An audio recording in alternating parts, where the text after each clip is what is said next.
아멘.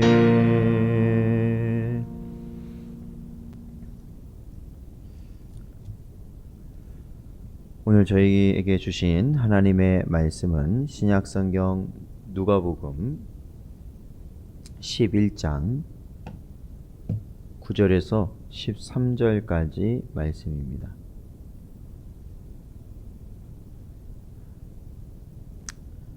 신약성경 누가복음 11장 9절에서 13절까지 말씀입니다.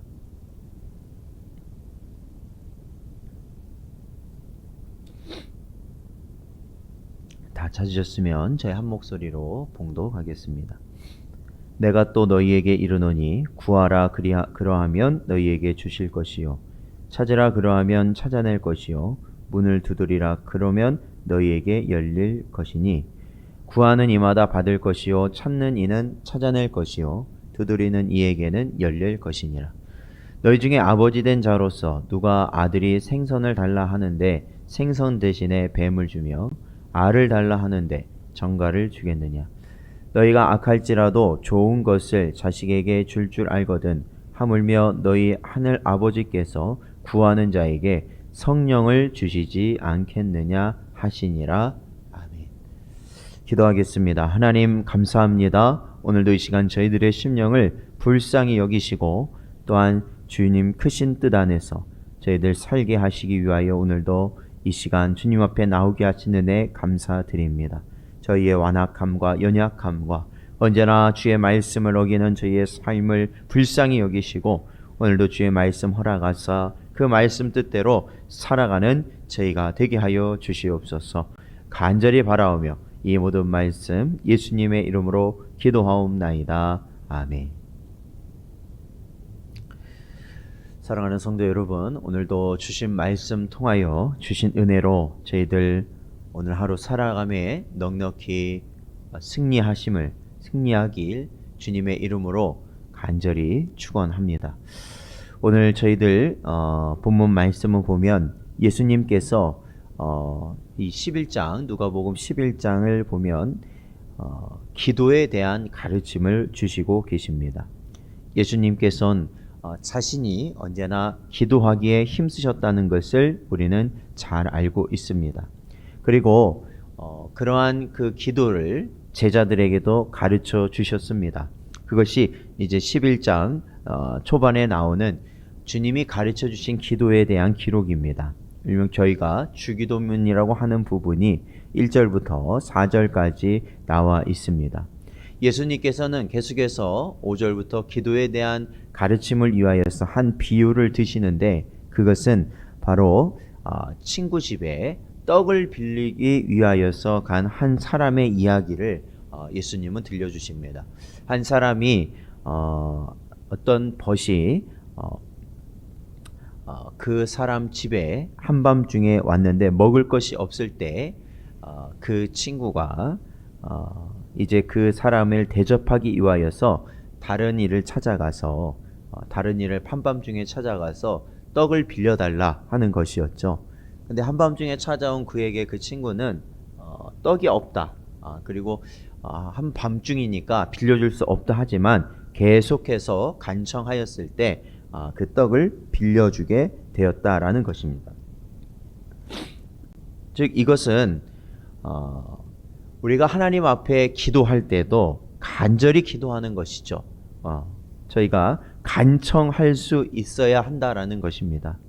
하나님께 우리가 간절히 기도하며 나아갈 때 하나님께서는 또 그에 대해서 응답해 주시고 이러한 간절함이라는 것은 또 어디에서 나오냐면 바로 우리가 하나님의 모든 것이 주인이시고 그 모든 것을 우리에게 허락하실 분이심을 믿는 믿음 가운데 또한 이루어지는 것이기 때문에 그렇습니다. 그러나 우리가 기억해야 될 것은 이 말씀을 오해해서는 안 됩니다. 특히 이 간절히 기도하라는 이 비유와 함께 오늘 본문 말씀 9절에 보면 구하라 또한 찾으라 또한 두드리라 라는 이 말씀을 통하여서 구하는 이마다 받을 것이고 찾는 이마다 찾을 것이고 두드리는 이에게는 열릴 것이라는 이 말씀. 그러니까 하나님께 간절히 나아가고 또한 구하는 이는 결국 그것을 받을 것이다 라고 하신 이 말씀을 통해서 우리는 오해하면 안 됩니다. 무엇을 오해하면 안 되냐면 이 모든 구함이 우리의 육신을 위해서 구하는 것이 아니기 때문에 그렇습니다. 성경에서는 이렇게 가르치고 있죠. 정욕으로 구하는 것은 하나님의 응답을 받을 수 없다라는 것입니다. 우리가 간구하는 대상이신 하나님 아버지께서는 우리에게 모든 것, 그렇죠. 모든 하나님 아버지의 뜻 안에서 섭리하시는 대로 우리에게 응답하시기 때문에 늘 우리는 하나님 뜻 안에서 구해야만 한다라는 것입니다.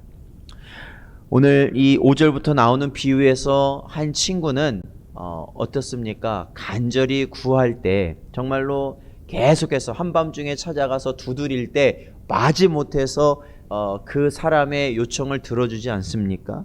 그러나 우리가 간절히 구하는 하나님 아버지는 어떠한 분이시냐면 후히 주시고 꾸짖지 아니하시는 분이 우리 아버지 하나님이시다라는 것입니다. 그렇기 때문에 우리가 언제나 하나님께 구하며 나아갈 때 하나님께서는 우리가 생각하는 그 이상을 항상 하나님께서는 이미 준비하시고 우리에게 주시길 원하신다라는 것이죠. 그래서 11절에 보면 아버지 된 자로서, 그렇죠, 누가 아들이 생선을 달라 하는데 생선 대신에 뱀을 주며 알을 달라 하는데 정갈을 주겠느냐라는 것입니다. 사랑하는 성도 여러분, 우리가 간절히 구하는 하나님 아버지께서는 우리가 유일하게 우리가 간구할 수 있는 대상인 하나님 아버지께서는 우리가 생각하고 바라는 그 이상을 이미 하나님께서는 준비하시고 우리에게 허락하여 주시길 원한다는 것을 믿으시길 바랍니다. 오히려 우리가 잘못 구하는 것을 하나님께서는 그것을 내려놓게 하시고 우리에게 모든 것이 합력하여 선을 이룰 수 있는 참되고 복된 길을 우리에게 허락하신다라는 것이죠. 그러므로 사랑하는 성도 여러분, 오늘 본문 13절에서는 우리에게 바로 이러한 하나님이 궁극적으로 우리에게 허락하시기 원하시는 것이 무엇인가라는 것을 보여줍니다. 그것은 바로 아버지께서 구하는 자에게 성령을 주시지 않겠느냐는 주님의 가르치심입니다. 사랑하는 성도 여러분, 우리가 이 땅에서 필요한 모든 것은 이미 아버지께서 우리의 모든 것을 알고 계심을 우리는 이미 말씀을 통하여 깨닫고 있고 그것을 이미 확신하고 있습니다.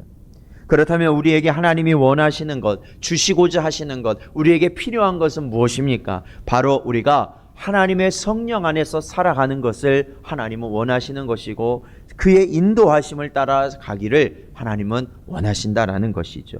그것이 우리에게 주실 하나님의 복임을 하나님은 우리에게 계속해서 말씀하고 계신다라는 것입니다. 사도행전 8장 15절 말씀 보면 그들이 내려가서 그들을 위하여 성령 받기를 기도하였다라고 기억하고 있습니다. 사랑하는 성도 여러분, 하나님께서는 우리에게 성령 충만하시기를 원하시는 줄로 믿습니다. 그렇다면 우리가 가지고 있는 그 많은 기도의 제목들 가운데 우리가 그 모든 기도의 제목들 가운데 앞서서 늘 언제나 간절히 구해야 될 것은 하나님의 성령께서 언제나 우리와 함께 하시기를 간절히 구해야 한다라는 것이죠. 사랑하는 성도 여러분, 오늘 하루 저희들이 바쁜 일상과 여러 가지 많은 일들 가운데 어렵고 힘든 가운데 저희들이 살아가고 있지만 중요한 것은 하나님의 성령이 우리와 함께 하시고 우리를 인도하여 주시고 주장하여 주시기를 간절히 바라며 살아가실 수 있는 여러분 되시기를 주님의 이름으로 축원드립니다.